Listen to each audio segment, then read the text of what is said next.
75 inches mark பண்ணிட்டு straight line draw பண்ணிக்கலாம். Okay, இப்போது 2 கர்வ் கொடுக்க போகிறேன்.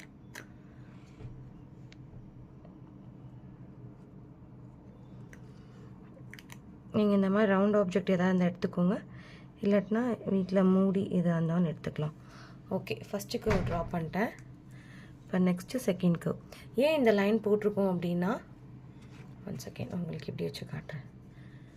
ஓகே, இந்த லைன் ஏன் போட்டிருக்கோன்னா அப்போ தான் கரெக்டாக அந்த கர்வ் வந்து கரெக்டாக ஈவனாக வரும், அதனால தான். ஓகே, நெக்ஸ்ட்டு கர்வ் இந்த மாதிரி கொடுத்தாச்சு.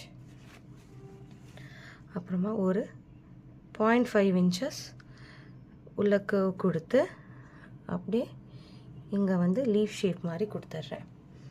இது வந்து இப்போது ட்ரெண்டிங்கில் இருக்கிற நெக் டிசைன். இது எல்லா குர்த்திஸ்க்கும் நீங்கள் யூஸ் பண்ணிக்கலாம், அழகாக இருக்கும்.